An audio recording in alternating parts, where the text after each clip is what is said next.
federal requirements aren't that much more, but we will continue to look at that. Coats, I really was looking for that one to figure out what it meant, but it was, you know, it might even be Columbia in there because it's the it's the local grant that they had with the MPO and Central Midlands, so Council of Government. So I'm going to be meeting with the director of the MPO to talk more about that and other funds that they have coming up next week. Thanks so much. I didn't mean to put you on the spot, but I know that we throw out these letters all the time, and it's nice to know what they are. For the public, transportation investment generating economic recovery is TIGER. Thank you, Ms. Ham. I would not have gotten it. Yes.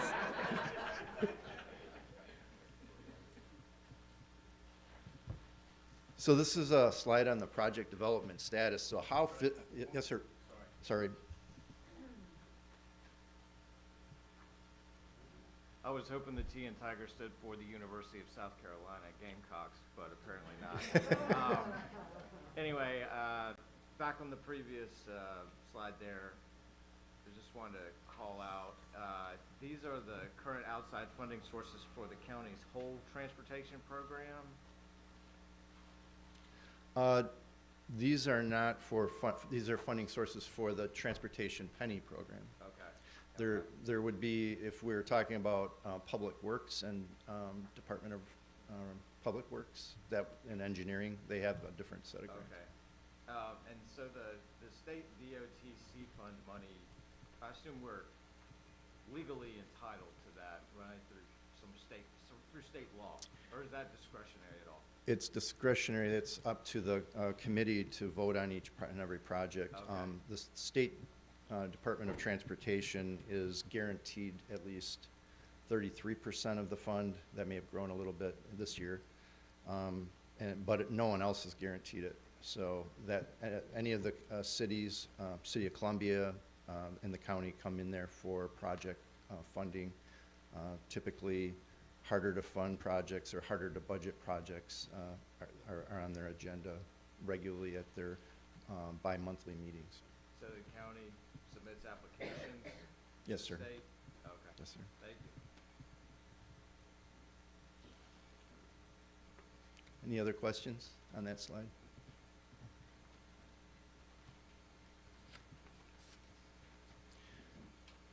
All right, I'm going to go into the project development status. This is physically what have we gotten done in each area. And they're, you know, mostly rounded except for one area because, you know, the projects are constantly in progress and moving. Road widening we see at 35% development at this point, and we'll get into the specific road completions that we have done in the next coming slides. But it's a little behind what we call like on schedule, which would be more like what we saw with the time, you know, at 43%.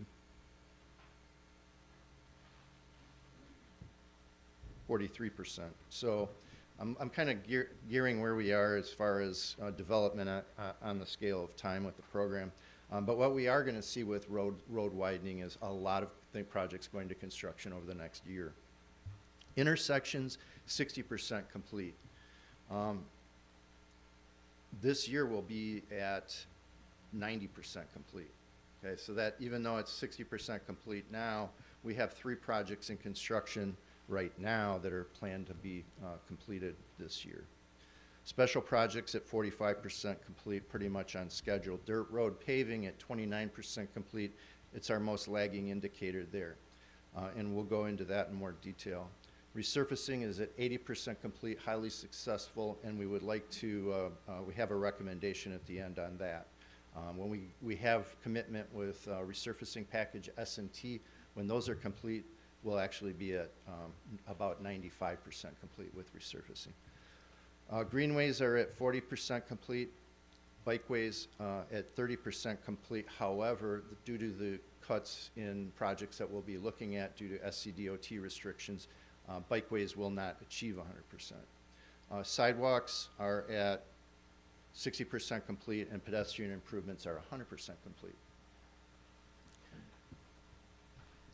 We go through the project completion list. We'll just kind of hit on each category and highlight some things. We have road widenings. We've completed 4 of those: Clemson Road, North Main Street widening, Bluff Road area improvements, which is phase 1 of Bluff Road, Hardscrabble Road widening. Now, I have Hardscrabble Road widening on here, even though the project's in construction, because our part was funding, a funding mechanism. We've completed that. So we've paid that out to DOT due to reimbursements that they had that took us to the maximum funding. So that our part is, the penny was providing them funding.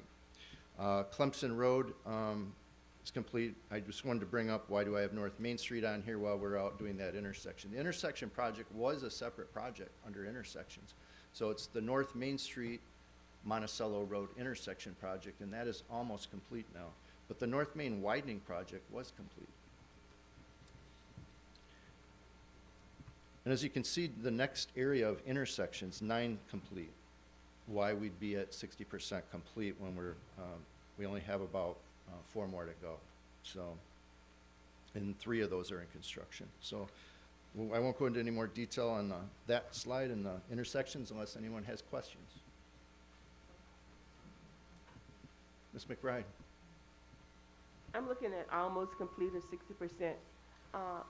Is that taken into consideration that we might be completed if it were not for COVID for the past 2 years, or did you take that into consideration? I think COVID did have a setback from what I saw in the progress that we made in 2020. We'll see that in our financials as well as we look at that year. I know there were some delays, but because of that, but we did pick up, and I think right in that period of time, we were doing other things like looking at financials and having to de-scope and reshape projects to fit with the budgets. So that was all a part of that same effort, I think, in that time. So it was really hard to say if it was just due to COVID, but there was a lot of things going on at that time. I was just putting a plug in, us thinking that we were Yes, really ma'am. ahead of time. Thank Yes, you. ma'am. Yes, ma'am. Thank you.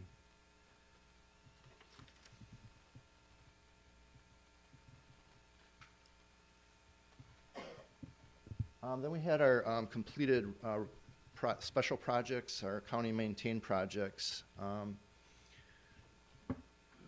Some of these have been completed before my time. Riverbanks Zoo was completed a while back. Innovista 1, Innovista 2, so we just completed Innovista 2 about a month ago. And then Shop Road Extension Phase 1. So those are special roadway projects that were completed. In the NIPs, the Neighborhood Improvement Program, we're showing different phases. So Broad River Road NIP is at the top of the list, and then kind of down in the middle is Candlewood NIP. Those are completed, fully completed. But the other 3 shown, CERN, we've added a phase 2 for the sidewalk along Rabbit Run, so that's not fully completed. Phase 1 is complete. Decker Phase 1 and 2 is complete, and then Crane Creek Phase 1 is complete. So we just wanted to bring that up because there's certain components and bids that were done in these, and we should note the parts that are completed. Dirt road paving, so that when I say county maintained projects, that's the last 2 items. And it says in progress at the end, but we've completed 15 bid packages for 85 roads. It's a $45 million program that has expended $23 million. Resurfacing has 14 bid packages at 490 roads, a $40 million program, $1.4 million in grant from CTC, and then an expenditure of $32 million. Any questions on that before I change?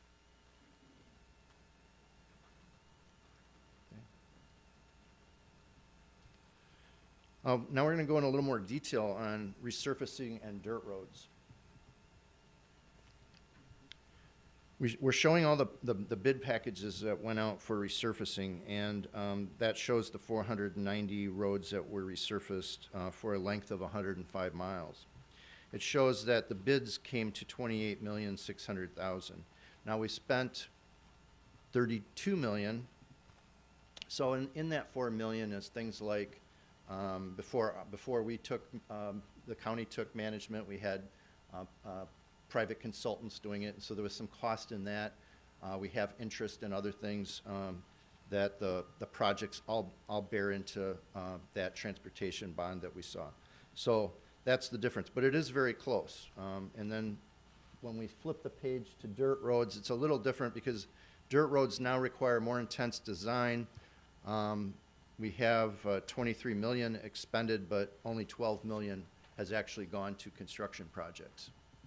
Where's the other 11 million? It's in similar things that we talked about, that 4 million.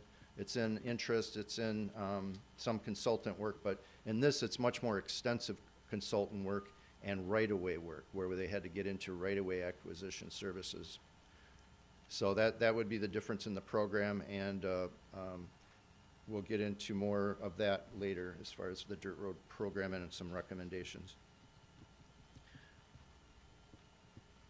These are the completed greenway, bikeway projects. So as far as big greenways, Three Rivers Greenway, Phase 1A. Phase 1B just completed a couple months ago. We got all that signed off with the railroad above. The Lincoln Tunnel Greenway has been completed for some time, so those are 2 greenways that are done. Bikeway projects. This is where, you know, it had a $22 million budget. There's 1.6 million expended, and we can't really come up with, you know, that many projects. So it's one that I'd say when I said we wouldn't be achieve 100% complete, we'll probably have to scale that down to right size it to what it is and look at what's left, because we'll see that in the projects remaining further in the report. There isn't that many.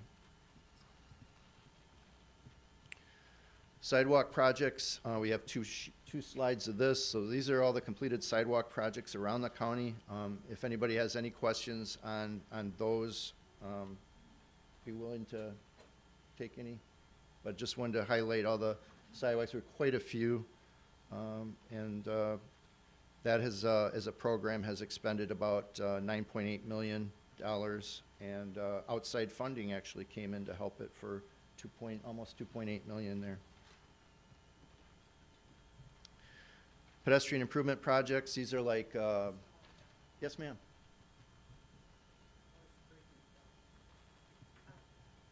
I wondered if you could, for the benefit, for the benefit of citizens who may be watching and not being within your state,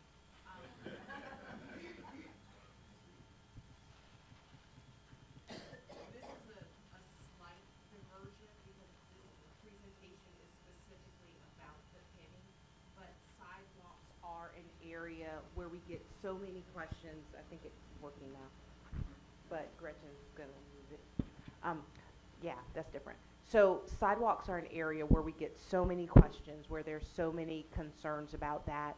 And so could you maybe, just again, for the benefit of the public, define how sidewalk projects work for the penny, and then how sidewalk projects work for other projects that are not specifically covered in the penny? Yes, ma'am. Thank you for the question. We have a list of projects that were done in an overall study of the county that included certain sidewalks. You know, that we had funds available in CERN, and we were able to add a necessary sidewalk that may not have been previously funded. But that's pretty much it. It's on our list, and if it's not on our list, it's not in our program. If it's not in our program, there's other agencies, whether it's in the city of Columbia's area, or if it's in unincorporated Richland County, where Public Works Engineering may take that up. And that's where they can go out and either budget for it with their available funds, or go to CTC and put it on their list to request an application for that project. So.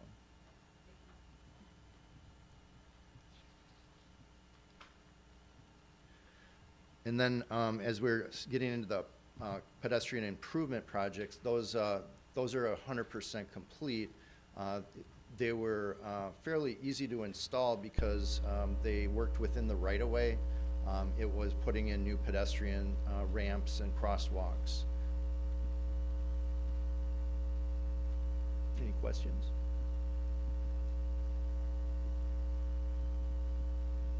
All right, so those are the completed projects, from roadway to greenway to sidewalks, and all our other projects, special projects in between.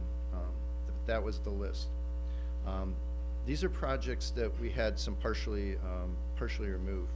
Last July, I sent an email out to that would be distributed for the public to have, and that was showing what we had de-scoped in detail. What it didn't include was if there was like a cut, like where the project would go from, say, Bluff Road to Shop Road, and then from Shop Road to Garner's Ferry Road, and they cut out a section. There's just a few projects that had that happen, and so I just wanted to point those out. Atlas Road widening, Bluff to Shop, that saved $9 million, and these were the reasons for it. At the time, the program was concerned with overruns and inflation as well, and these were elements that were set aside. Pine View Road is similar, Bluff Road to Shop Road, $10 million. One of the things to point out with that one is the DOT had just resurfaced that area, and the traffic studies really didn't point to a big need at this time for that one stretch. And then also Broad River Road, where we are doing the widening to 5 lanes, but we're stopping at the Dutch Fork Broad River Road intersection. There was a stretch of that project to go up Broad River Road to the Peak exit. So that saved about $15 million. And then Bluff Road widening sidewalk. This project was de-scoped on Bluff Road Phase 2 to a smaller budget with like $3.5 million, which I think might be a little anemic, and we'll talk about that when we talk about projects remaining. But just adding sidewalk to it to get out to towards Interstate 77 and multifamily housing would add $9 million to it. So we just had that estimated, and taking a $3.5 million project to $9 million is something we were concerned with, and we would have to bring to council. But it was just one comment in the public involvement meeting we had. Neighborhood improvement projects, NIPs, there was a cost savings here on all projects for removing lighting and streetscape. Just estimated it saved about $20 million. Blythewood Road, so we are doing Blythewood Road widening that just bid out. But that is on the west side of 77. On the east side of 77 to Main Street was another project for $5 million that was cut from that neighborhood improvement program.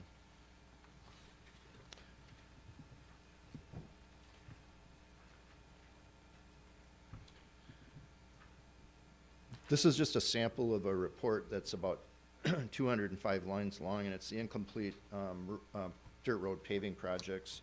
I believe we stated about 88 roads complete, and so there's 205 that are incomplete.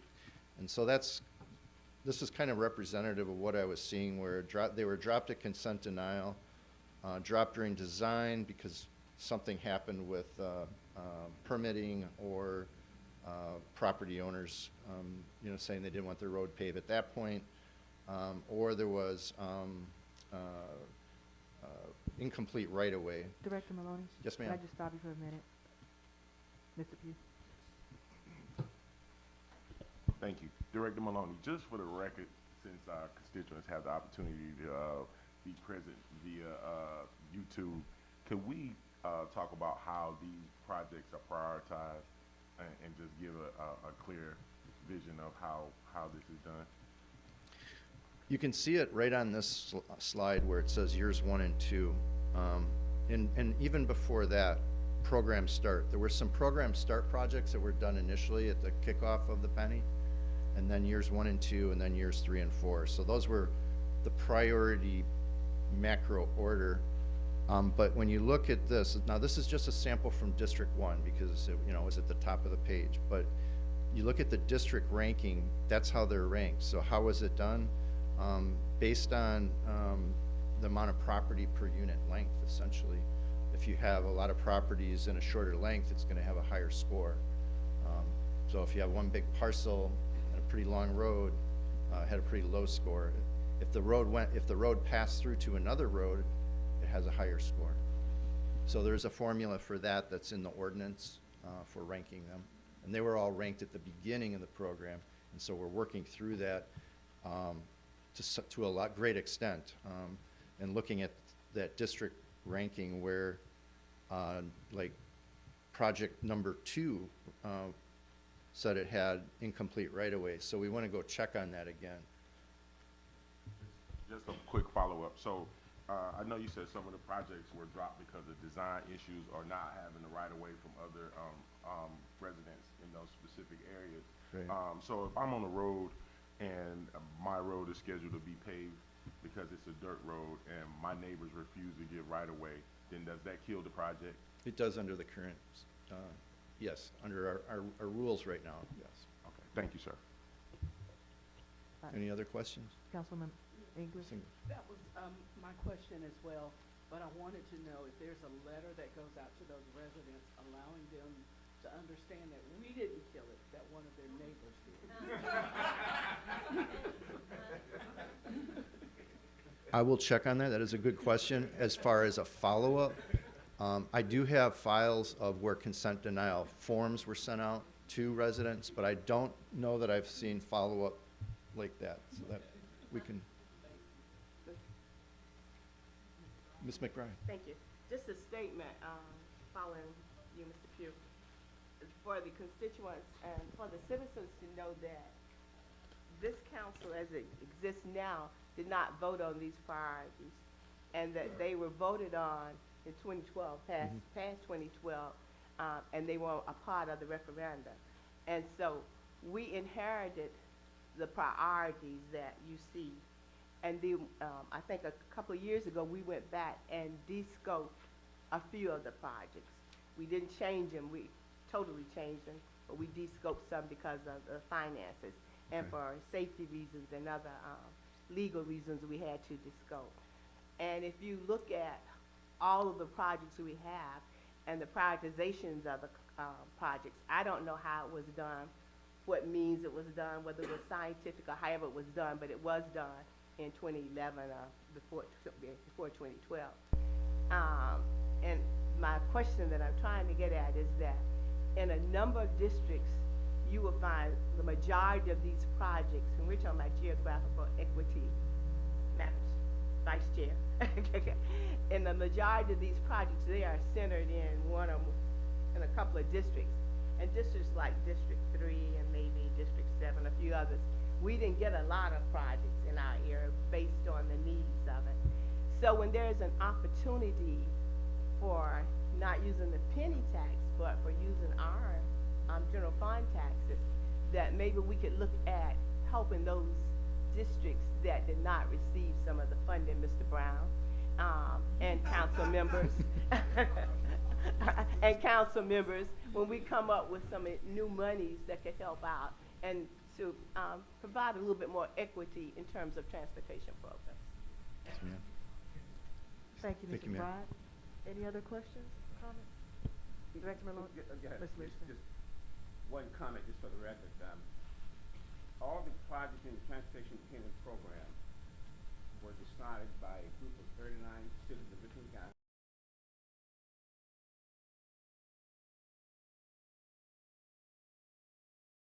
And the voters who vote to pass that is the ones who helped make that decision. So county council didn't pick the road, it was the committee that did so. Independent committee. Thank you, Mr. Livingston, for those comments, but my statement still exists. Director Maloney? You can move on with the presentation.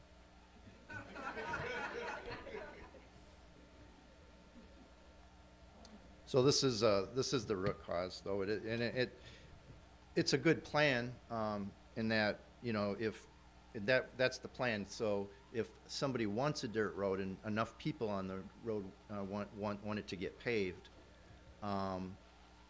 then it goes through, and it usually did. And we had, 85 success stories. But, if 25% or more of such property owners decline said paving, then subject road is not to be paved. So there's two different missions. One would be, hey, we want to get all our dirt roads paved to help out citizens that could get stuck when there's a storm, and have traction up the hill. Or, we kind of go this way. So it depends on if we want to take the leadership of getting the roads paved, or if that would be too difficult because there are, I do get phone calls from people that say, I do not want my road paved. So I understand that. And unfortunately, we have people on that same road that do. So that's the dilemma. What we'd like to do is provide council a work session on this. We have a consultant that we've talked with that provided the services to Horry County. They did remove consent denial, and they did allow for the first negotiating the right-of-way, and if someone held out, they would use eminent domain to get that. They did find that the value of the improvements were generally greater than the value of the property they were taking, because it's usually not much. They did pay landowners at the ends of the roads that already have a driveway on a paved road that would have no benefit by getting the paved road, the dirt road paved. So it all made sense, and one of my concerns in starting such a program is that it would cost a lot, and in Horry County's case, it was 0.2% in the end, because what would happen is in the first bid, there were like 50 people that said no way, and they had to get appraisals on those properties, and then by the fifth bid, there was zero. They were all just like, hey, where do I sign? Because they knew that the appraisal really wasn't going to help them, because the improvement is so good, and you do have to continue to put in good improvements and quality improvements, but that's how it turned out, and we'd love to present that to the council. Yes, sir. Oh, sorry, Allison. Do you want to go ahead? I don't know if you know the answer to this or not, but, well, if you do, what is the reason for people refusing to have the road? I mean, like, what do we get in terms of, I know they don't owe us a reason, but if you do hear it, what do you hear? I think the number one concern is cut-through traffic. If the road gets paved, people will start using their road as a bypass to other roads that are there. Another one would be that their road is very narrow and they want to keep it that way. So it's almost like a one-lane road. So those are the two top that I've seen. You bet. On the slide about the root cause there, is that a section of state law, the previous slide? That's our ordinance. This is our county ordinance? Yeah, it's a county ordinance that was created for this process at the beginning of the penny. Oh, okay, thanks.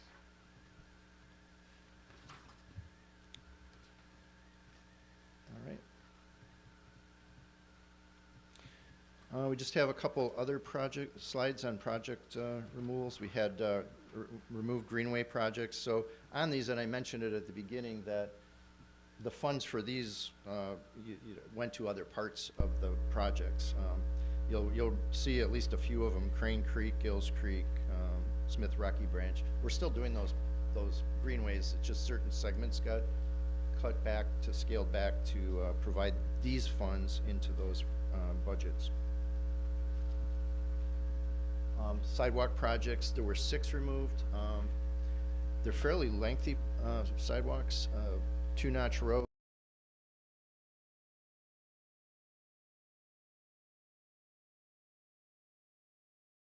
So some key projects in there, and it's one area that I think when they were looking at the overall sidewalk budget, they thought they were going to go over budget. So we'll be getting in later to the projects remaining, and we'll know more as we get through those projects as far as the budget remaining. And these are the removed bikeway projects, which I mentioned earlier. All the SCDOT restrictions had scaled those back. So now at this point, is there any questions on that? I'd like to turn over the mic to Mr. Miller. Mr. Miller handles our contracts and budgets with the penny, and he will give you an update on the fund expenditure and forecasting. Mike, I'm sorry, I had one more question, Oh, yes, sorry, sir. Yes, before sir. you leave. I wanted to share one thing with council. If I'm reading this correctly, it says that we'll have collected 100% of the money in 2026. Am I reading that right, the first part of your presentation? Yes, sir, October of 2026. All right, so roughly in 36 months, this penny will be fully funded on the original authorization from voters.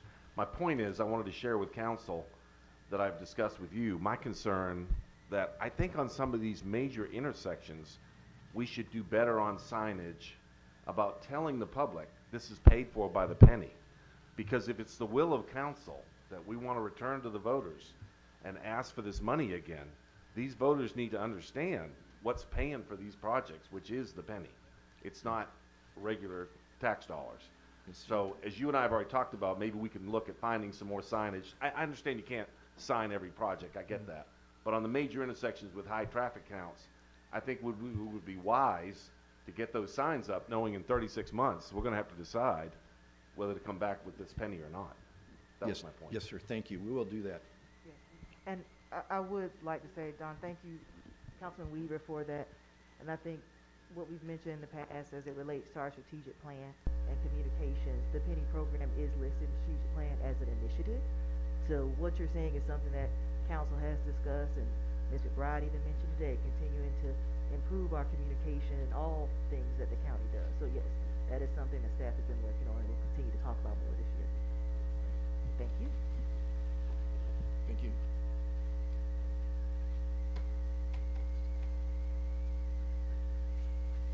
Good morning, everyone. How's everyone?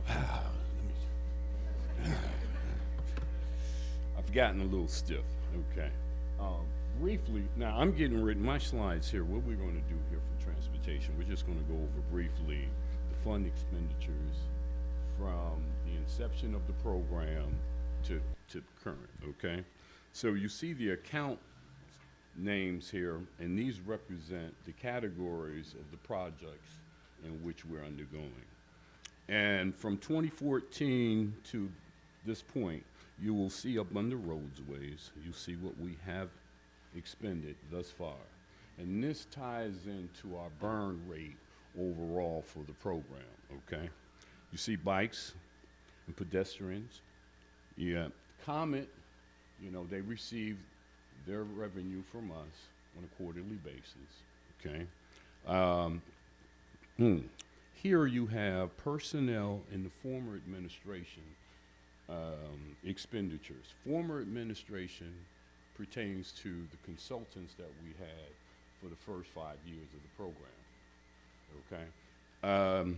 What I'd like to do is actually brag a little bit here. If you've noticed that the trend here from 2014 to 2018, actually 2019, because that program with PDT was exhausted as of November of 2019, okay? So you will see that we have actually reduced the personnel costs here, and actually comes into the tune of 17%. So kudos to Team Transportation. What we have expended overall is a total of $516 million into the program to date. That's our burn rate. This is how we're growing. And that dovetails into your question, Council, previously to Director Maloney. Okay. Next slide. What we did here, and I hope no one got confused on this. So let's breathe a little bit here. As of second quarter 22, construction-related costs have ticked up north of 20%, okay? So, and a lot of that's due to material, labor, availability of key commodities, supply chain. So what we did preemptively, we took the most recent bid packages, these 3 projects here, and what we did, we applied 20%, okay, in anticipation of this increase, okay? And we applied 20% to the overall budget when we shopped these positions, these projects, when we solicited these out for bid. What you'll see here is this variance actually came in. So it actually came in at 17% when we budgeted in north of 20%. So there was a reduction even there that we experienced there. And that's our last 3 projects. So we're hopefully looking at this as a continuum as we go forward. Lastly, I think this is what all council members would like to know categorically, okay? Now, when you're looking at our project completions, this again ties into the burn rate, okay? So what we're looking at, and I need to read over here because I had to extrapolate some information here. Bear in mind, everyone, that the project completions, and here is what I'm going to give you in terms of your due dates. In terms of resurfacing projects, you're looking at March of 24. In terms of your sidewalk projects, you're looking at August of 25. Your Greenway projects, you're looking at October of 25. Intersections, you're looking at October of 26. Your bikeways, October of 26 again. Your widening projects, you're looking at January of 28. Special projects, you're looking at December of 26. So I just wanted to give you those completion dates on all of the projects that we have coming forward. And this is when they will be due. Any questions? Yes, ma'am. I don't have a question, but just connected to our strategic plan and telling our story and singing our song. This is a very popular topic, and so I think that this is something that the general public and our constituency base should know, because they oftentimes will ask, well, when is hard scrabble going to be done? You know, when are these projects going to be done? So when we talk about our message and our branding with our strategic plan, and along with Councilman Weaver and what he was saying, you know, just reminding us of what we committed to last year during this time, I think this is a great thing to put out, because I know for me, I couldn't write quick enough, so this is going to be something that, I got it though, that I'm going to be able to, you know, put in my phone, so when people ask me about certain projects, I can speak intelligently enough and not give them a whereabout number. That we can definitely get that out. Thank you, ma'am. If I would just point out, I know we didn't have on the agenda today for the comms team to speak, but I will say that our communications department has already begun highlighting some of our penny projects, and they are working on a plan and continuously work with the transportation department to continue this as part of our initiative. So I don't know if many of you've been paying attention, but there is a video out there now. This is at the end of last year, and you'll continue to see more of that going into this year. So it is something that staff has already done. So they're not talking about it. They have already done and have done great success with it so far. So thank you. Thank you, Ms. Mackey.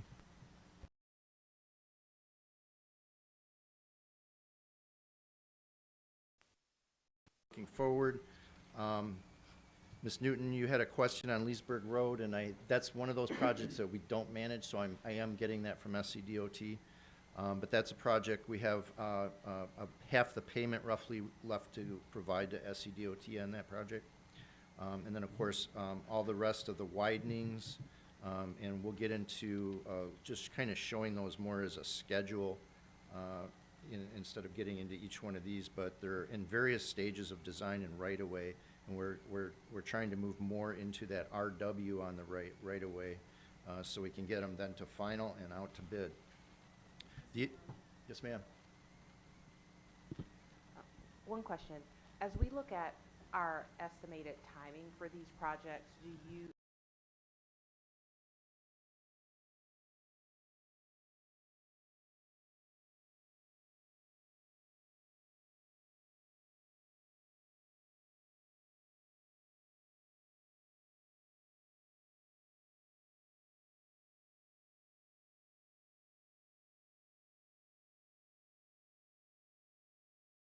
Section improvements are the next item, and that's where I indicated earlier, we have 3 of them in construction.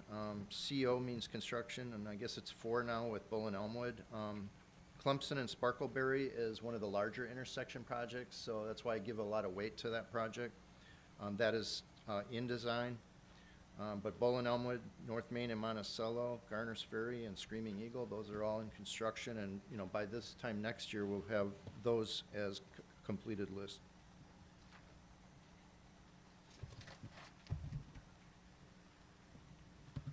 We got the remaining special projects, and roadway projects and special projects. And when we say county maintained, that's at the bottom of the list.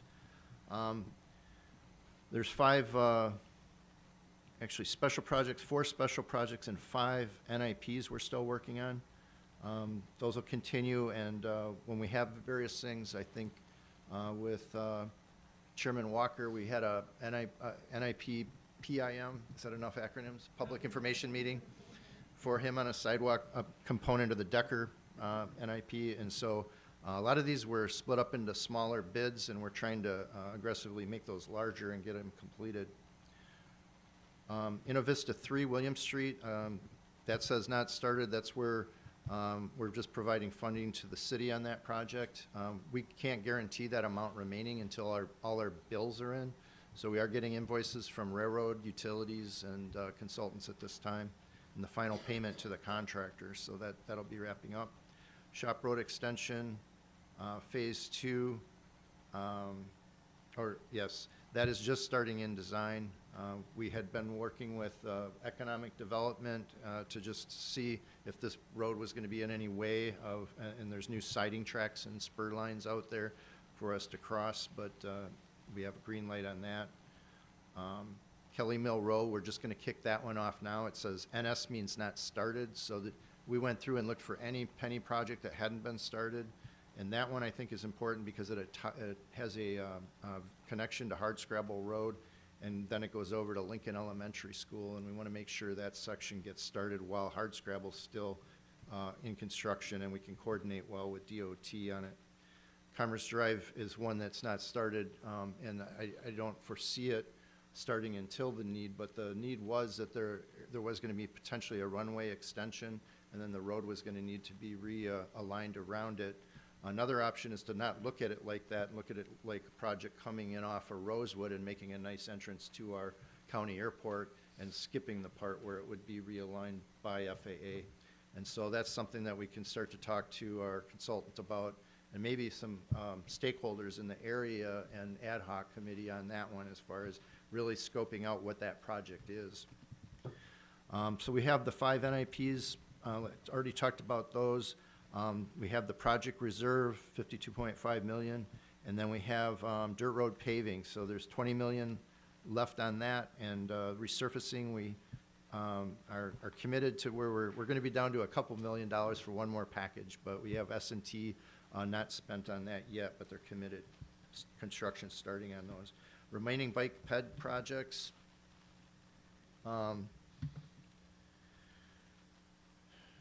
We've got quite a few of the Greenways here remaining, and then these are the remaining budgets. When we looked at what Mr. Miller had provided to you, all these remaining projects, we looked at them and said, based on what we have here, we're gonna add 20% to that. So that was on that financial sheet. If you ever wanna go back to it, you'll notice that it's 20% above. Bikeway projects, again, this is where I said I don't see the amount remaining. As a matter of fact, we completed all the signs and sharrows, and then just those smaller projects remain on the, where it says remaining balance in the right. And even one of them, SUP, Shared Use Path, Clemson, that'll be part of the Clemson-Sparkleberry intersection project. So we have a certain budget for that of, say, $8 million. We'll have this $1.6 million to shift into that to get those SUPs done.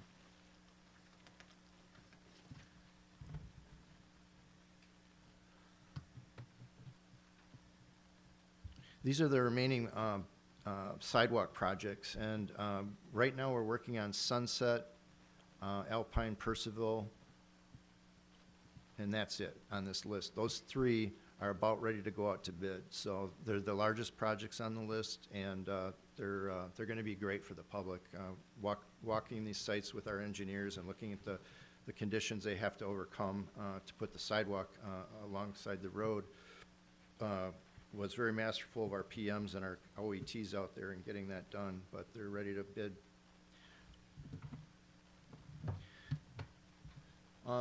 This slide is not intended to be easy to read.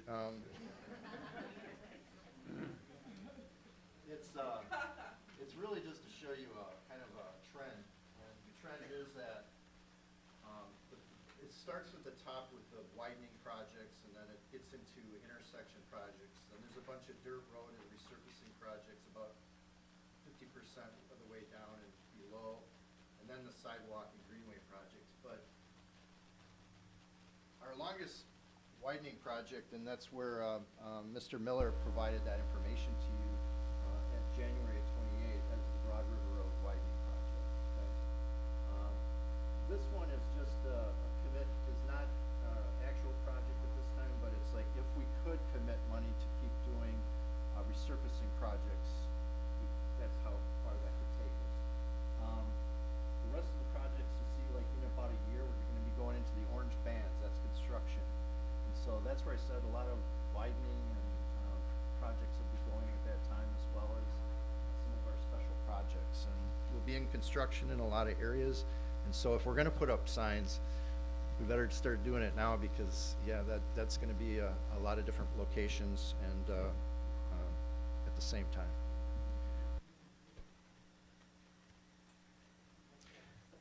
We have a final slide, and that is just our past decisions. We have, just since I've been here, and even longer, we've had an emphasis on cost controls.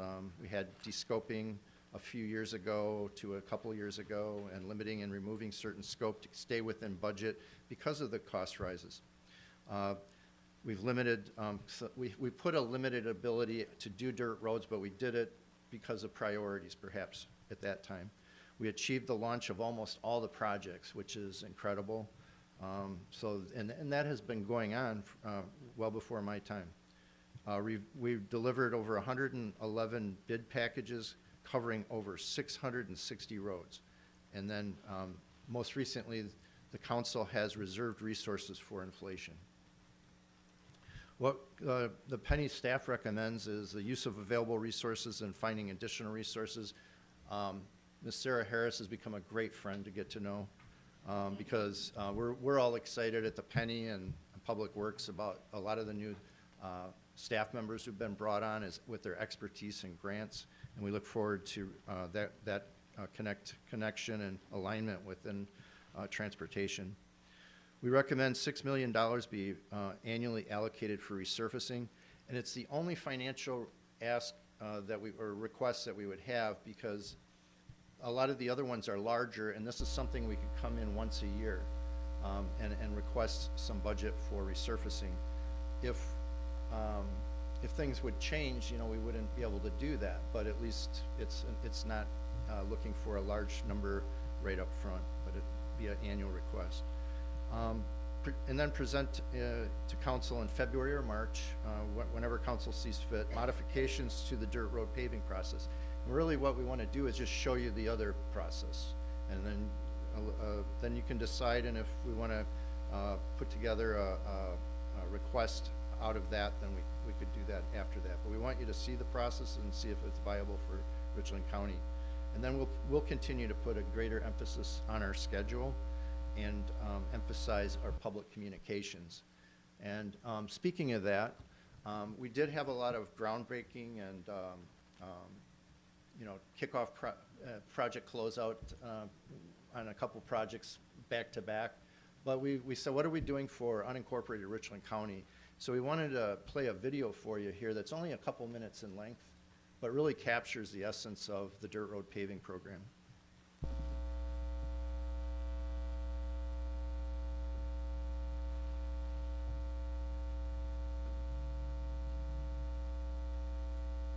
Which included Robert James Road. Robert James Road is on the far east side of Richland County. The dirt road is approximately a half-mile long. Residents have been living along that roadway as a dirt road, obviously, for many, many years. It was a passion of the community to have the roadway improved for multiple reasons. Primarily, they wanted to have a paved roadway, which they would feel safer while driving in foul weather. But a secondary aspect of some of their concerns was improvement of stormwater drainage. Paved roads in all the rural communities, it may cost, but it's cost efficient for the person that lives there. You know, when you have to worry about how cars can get in and out. A good number of the residents lived on that street, were born and raised there. Their family, it's their home. And we have to be mindful of that when we are talking about paving a dirt road, because this is not a temporary 5-year residence for the property owners. It's something that they see this long term. They want to turn the houses over to their children and their children's children. So that's very important to ensure that they're happy with the outcome of the pavement of that dirt road. Kids love it, as far as riding bicycles and coming down to the neighborhood and just enjoying themselves. Even skates, it's a big help to the neighborhood. I wish all neighborhoods could get it because it's something they need. Since the start of the program, we've paved 85 dirt roads, which has a significant impact on improvements to the community. The Public Works Department has seen a significant reduction in the amount of dirt roads that they have to maintain. So that's been an added benefit to our community.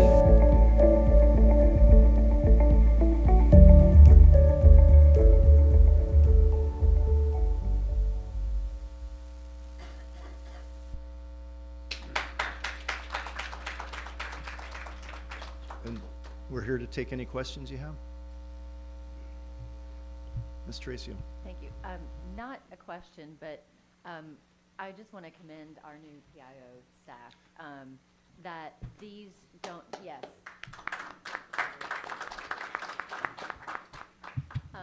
These videos don't just get made and sit on YouTube. They get pushed out to social media. They get promoted.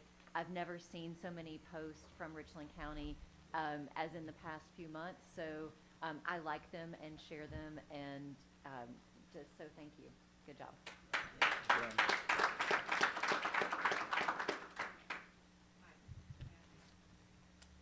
This isn't working. But anyways, I can talk loud.